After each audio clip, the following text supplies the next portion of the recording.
ফেব্রুয়ারি ২০২৬ হঠাৎ করেই একদিন সকালে ঘুম থেকে উঠে বিশ্ব দেখল মধ্যপ্রাচ্যে যুদ্ধের আগুন জ্বলে উঠেছে, একটা নতুন ভয়াবহ সংকট। তো আজ আমরা ঠিক এটাই বোঝার চেষ্টা করব, কিভাবে এই সংঘাত শুরু হলো, এর পেছনের কারণগুলো কি ছিল, আর এর ফলাফল কতটা সুদূরপ্রসারী ছিল। কিন্তু মূল প্রশ্নটা তো একটাই, কেন? হঠাৎ করে কেন এমন একটা যুদ্ধ শুরু হলো? মানে বছরের পর বছর ধরে তো একটা চাপা উত্তেজনা ছিলই, কিন্তু সেটা কিভাবে মাত্র কয়েক ঘন্টা একটা পুরোদস্তুর যুদ্ধে রূপ নিল? চলুন এই রহস্যেরই গভীরে যাওয়া যাক। এই পুরো বিষয়টা ঠিকভাবে বুঝতে হলে আমরা কয়েকটা ধাপে এগোব। প্রথমে দেখব যে আক্রমণটা কিভাবে হলো, ঠিক কী ঘটেছিল সেদিন। তারপর আমরা এর পেছনের কারণগুলো নিয়ে কথা বলবো, জানব এই আক্রমণের ঘোষিত উদ্দেশ্য কী ছিল। এরপর দেখব এর তাৎক্ষণিক প্রতিক্রিয়া আর ফলাফল, আর সবশেষে এর বিশ্বজোড়া প্রভাব আর ভবিষ্যৎ নিয়েও আলোচনা করব। তাহলে চলুন সরাসরি ঘটনায় চলে যাই। ঠিক কি ঘটেছিল সেই দিনটাতে? ঘটনাটা ঘটেছিল অবিশ্বাস্য দ্রুতগতিতে। মানে ভাবুন একবার, ইরানের স্থানীয় সময় সকাল ৯:২৭, তেহরান জুড়ে একের পর এক বিকট বিস্ফোরণের খবর আসতে শুরু করল। এর ঠিক পরেই ইসরায়েল হামলার কথা স্বীকার করে নিল। আর তার প্রায় সাথে সাথেই তৎকালীন মার্কিন প্রেসিডেন্ট ট্রাম্প সোশ্যাল মিডিয়াতে ঘোষণা করলেন এক যৌথ সামরিক অভিযানের কথা। আর এর কয়েক ঘণ্টার মধ্যেই ইরানও পাল্টা হামলা শুরু করে দিল। ব্যাস, পরশ্য উপসাগর মুহূর্তের মধ্যে একটা রণক্ষেত্রে পরিণত হল। এই যে আক্রমণের লক্ষ্যবস্তুগুলো আমরা দেখছি, এটা কিন্তু খুবই গুরুত্বপূর্ণ। দেখুন, হামলাগুলো কিন্তু এলোপাথারি ছিল না, একদম সুনির্দিষ্ট আর পরিকল্পিত। টার্গেট করা হয়েছিল ইরানের ক্ষমতার কেন্দ্রগুলোকে, যেমন তেহরানে সর্বোচ্চ নেতার বাসভবন, প্রেসিডেন্টের প্রাসাদ, এমনকি বিপ্লবী গার্ড বা আইআরজিসির হেডকোয়ার্টার।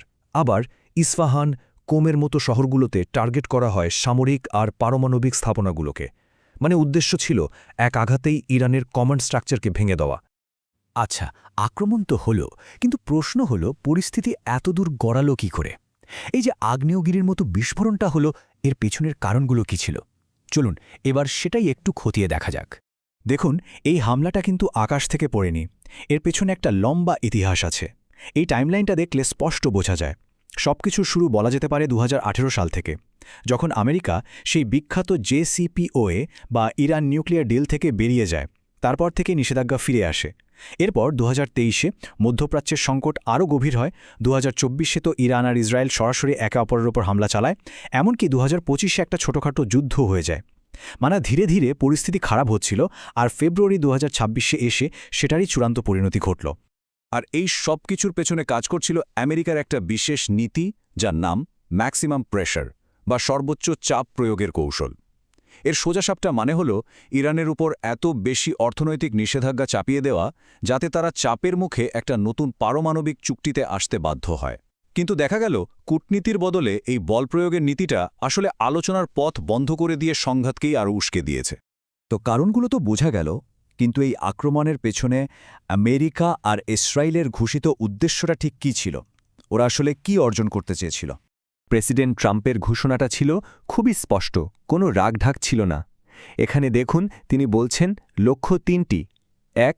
ইরানের মিসাইল আর সামরিক ক্ষমতা ধ্বংস করা। ২. তাদের পারমাণবিক অস্ত্র পাওয়া থেকে আটকানো। আর ৩, এবং এটাই সবচেয়ে বড় কথা, চূড়ান্তভাবে ইরানের সরকারকেই উৎখাত করা।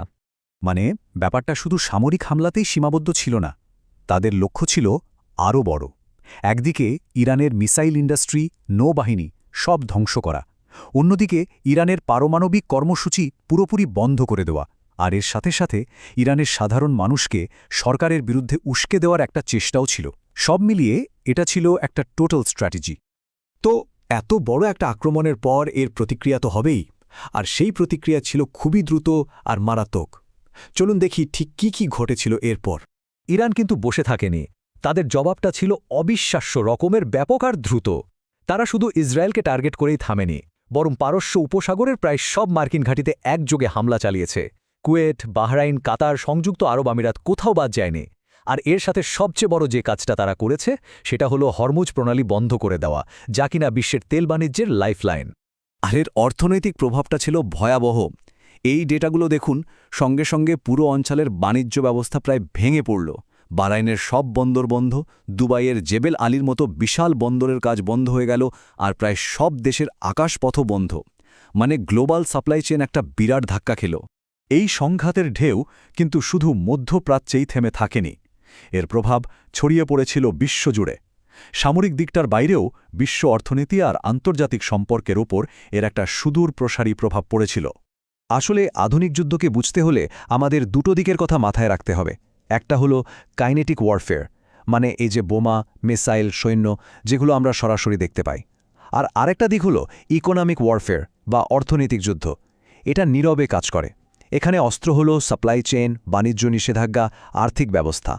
আর এর ধ্বংসযজ্ঞ কিন্তু কম নয়। একটা ছোট্ট উদাহরণ দিলেই ব্যাপারটা পরিষ্কার হবে। এই যুদ্ধের কারণে পারস্য উপসাগর দিয়ে যাতায়াত করা জাহাজের ইন্স্যুরেন্সের খরচ, মানে বিমার প্রিমিয়াম, রাতারাতি ৩০০% বেড়ে গিয়েছিল। ভাবা যায় এই বাড়তি খরচটা ব্যবসাগুলোর পক্ষে সামলানো প্রায় অসম্ভব, আর এর চাপটা শেষ পর্যন্ত কিন্তু এসে পড়েছিল সারা বিশ্বের সাধারণ মানুষের ওপরই। একটা লিগ্যাল ফার্ম তাদের ক্লায়েন্টসদের জন্য একটা ব্রিফিং দিয়েছিল। তাদের এই কথাটা দেখুন, এটাই আসলে পুরো পরিস্থিতির সারমর্ম। তারা বলছে মধ্যপ্রাচ্যকে আর 10টা অঞ্চলের মতো ভাবার দিন শেষ। এটা এখন একটা সক্রিয় যুদ্ধক্ষেত্র। আর এই বাস্তবতাটা আন্তর্জাতিক ব্যবসা থেকে শুরু করে রাজনীতি, সবকিছুর হিসাব নিকাশি পুরোপুরি বদলে দিয়েছে। তো আমরা পুরো ঘটনাটা দেখলাম, এর পিছনের কারণ, উদ্দেশ্য আর তাৎক্ষণিক ফলাফলগুলো বিশ্লেষণ করলাম। সবকিছু মিলিয়ে আমরা এখন এমন একটা জায়গায় এসে দাঁড়িয়েছি যেখান থেকে ভবিষ্যৎটা খুবই অস্থিরশীল আর অনিশ্চিত মনে হচ্ছে। তাহলে শেষ পর্যন্ত প্রশ্নটা কি দাঁড়াচ্ছে? এই যে এত কিছু হলো, এটা কি ইরানের বর্তমান সরকারের পতনের শুরু, নাকি এটা আসলে আরও বড়, আরও দীর্ঘস্থায়ী একটা আঞ্চলিক যুদ্ধের প্রথম পর্ব মাত্র? এই প্রশ্নের উত্তর হয়তো ভবিষ্যতেই পাওয়া যাবে, কিন্তু একটা কথা বলাই যায়, সেই উত্তরটা জানতে বিশ্বকে হয়তো অনেক বড় একটা মূল্য দিতে হবে।